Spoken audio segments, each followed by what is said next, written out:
para pecinta catur Indonesia. Kembali lagi di Tarigan Catur Channel. Dalam kesempatan ini, melanjutkan dari video-video sebelumnya, kali ini saya akan kembali membahas salah satu pertandingan dari kejuaraan Stay at Home yang diselenggarakan oleh UKM Catur UI. Nah, kali ini saya akan membahas partai dari kejuaraan 1 pada babak 3, yaitu pertarungan antara peringkat 1 dan peringkat 2 di turnamen ini, tepatnya di kejuaraan 1, yaitu JA0602 yang memiliki rating 2279 menghadapi HN10 yang memiliki rating 1964. Ini pertandingannya terselenggara di Lices ya.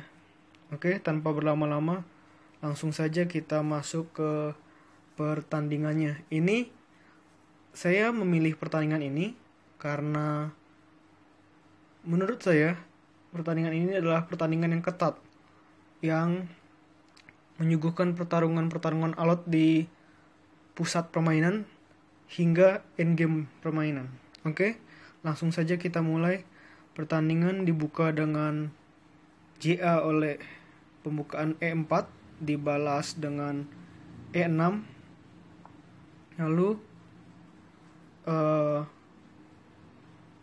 E5 dibalas dengan D5. Ini membentuk pembukaan French defense ya. Lalu kuda C3, kuda F6, gajah menuju G5. Lalu pion mengancam peluncur atau gajah. Gajah langsung makan kuda, dimakan balik oleh menteri. Dimakan pionnya. Di sini karena dirasa akan kalah buah, HN memiliki inisiatif untuk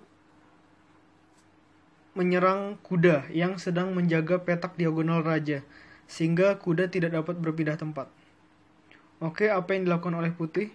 Putih makan terus pionnya, dan di sini otomatis putih mendapatkan keunggulan 1 pion jadinya, dan dimakan oleh peluncur.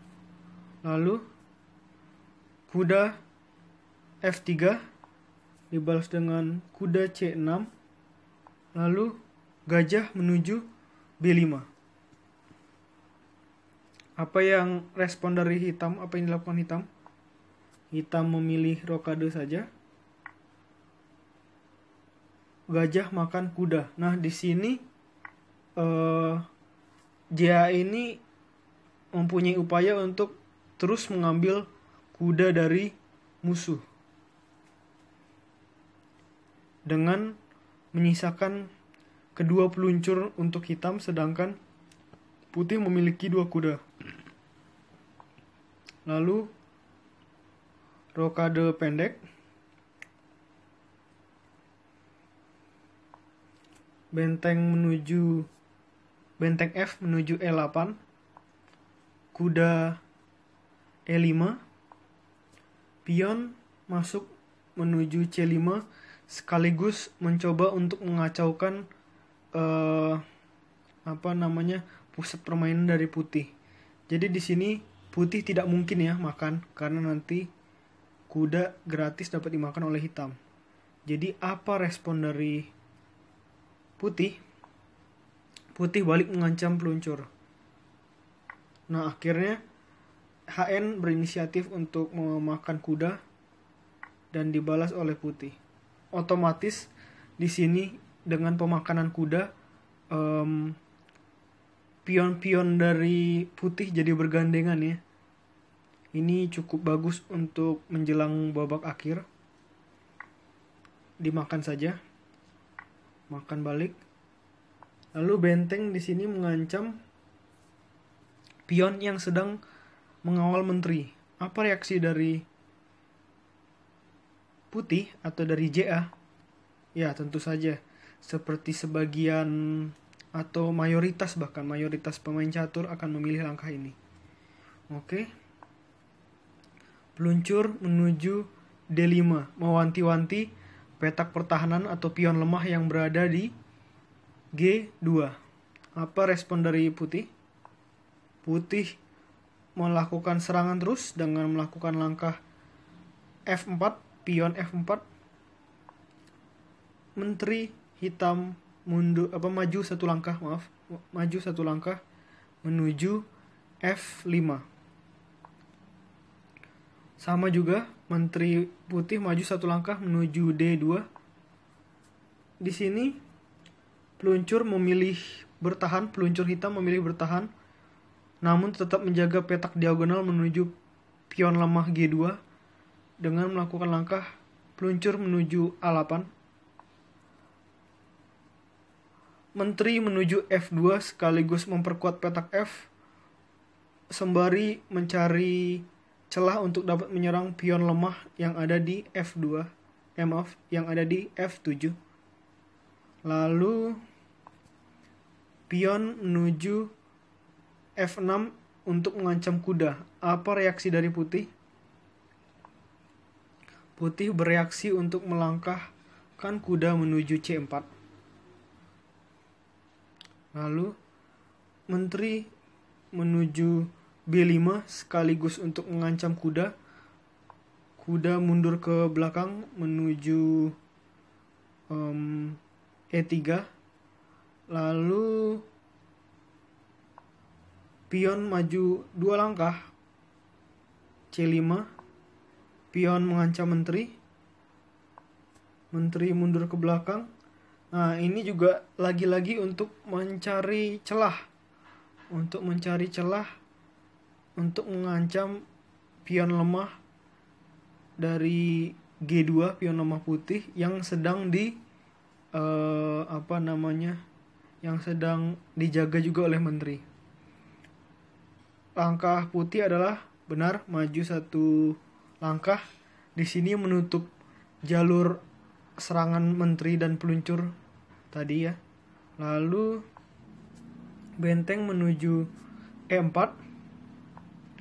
Di sini karena putih tahu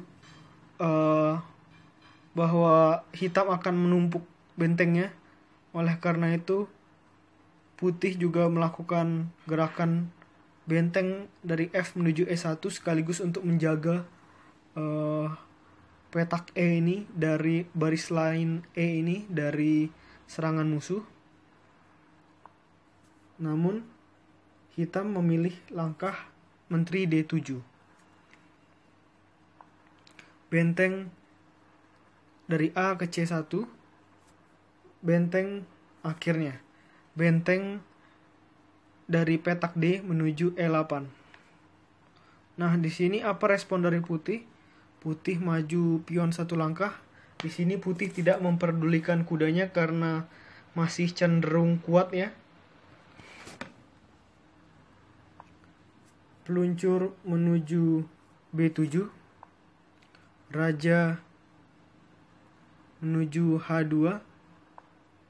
Menteri menuju C7 sekaligus untuk mencoba mengancam pion lemah di F4 yang masih dijaga oleh menteri putih tentu saja.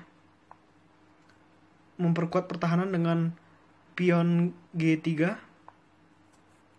Peluncur C8. Namun di sini pertahanan putih masih cukup kuat. Kuda menuju F1. Menteri menuju E7 sekaligus semakin memperkuat petak E. Makan saja benteng hitam. Pemakanan terjadi di sini. Kuda mengancam menteri. Menteri hitam coba untuk mengganggu keberadaan menteri putih. Di sini raja memutuskan untuk bergerak satu langkah. Raja hitam juga bergerak satu langkah. Pion maju satu langkah menuju G4. Di sini sudah mulai pertengahan dari middle dan end game. Jadi di sini walaupun perwira-perwiranya masih banyak, namun di sini kedua pemain sudah mulai coba untuk memajukan pion-pion sembari mencari celah untuk promosi. Lalu benteng maju untuk menyerang petak diagonal ini, petak diagonal putih. Kan di sini peluncur sedang mengintai juga. Benteng juga sedang mengintai. Nah, di sini terlihat hitam ingin menggerogoti pertahanan dari putih, namun putih tidak tinggal diam dengan melakukan langkah benteng menuju F1. Di sini makan saja. Lalu dimakan pakai benteng. Benteng hitam ambil pion putih. Di sini melakukan langkah kuda menuju E4. Nah, di sini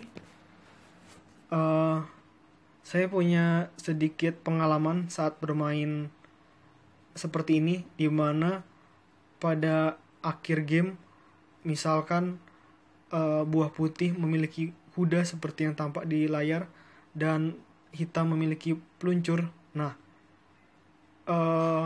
pada babak-babak akhir ini memang lebih enak ya memakai kuda, pergerakannya lebih lincah dan tidak terpaku hanya pada petak diagonal saja. Jadi sebuah keuntungan memiliki satu kuda dibandingkan satu peluncur itu menurut pengalaman dari saya ya, pengalaman dari pevideo ya. Oke, lanjut. Peluncur menuju A6 sekaligus mengancam pion lemah putih. Apa respon dari putih? Makan saja pion kosong di sini. Lalu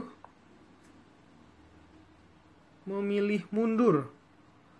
Peluncur dari hitam memilih mundur. Kenapa tidak mau makan sini ya?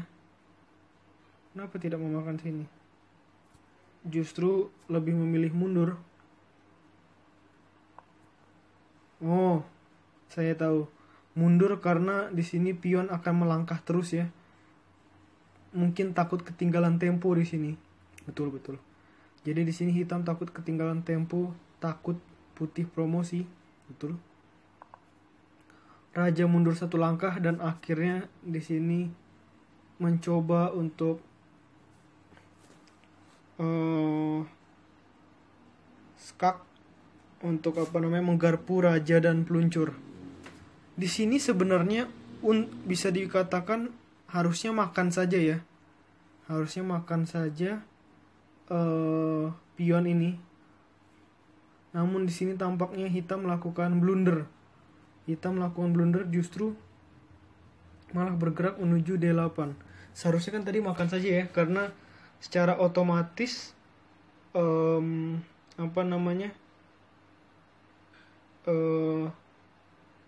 hitam jadi dapat satu pion, keuntungan satu pion. Namun di sini kesalahan fatal dan putih melakukan langkah benteng menuju E2 sekaligus untuk benar-benar pionnya ingin melakukan promosi, dan di sini HN10 memutuskan untuk menyerah.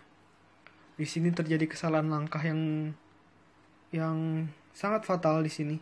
Seharusnya makan saja kan selesai ya. Memang sih hasil akhirnya fatal juga, misalkan kayak gini, skak dan akhirnya seperti ini. Namun kan di sini hitam sudah tidak memiliki ketakutan lagi dengan pion yang mau masuk promosi tadi. Walaupun memang harus kalah perwira juga di sini. Oke. Ini salah satu kemenangan yang bagus, kemenangan yang fantastis dari peringkat 1 pada kejuaraan 1 saat menghadapi peringkat 2. Oke. Menurut video kali ini cukup. Sampai jumpa di video-video selanjutnya. Tetap di Tarigan Catur Channel.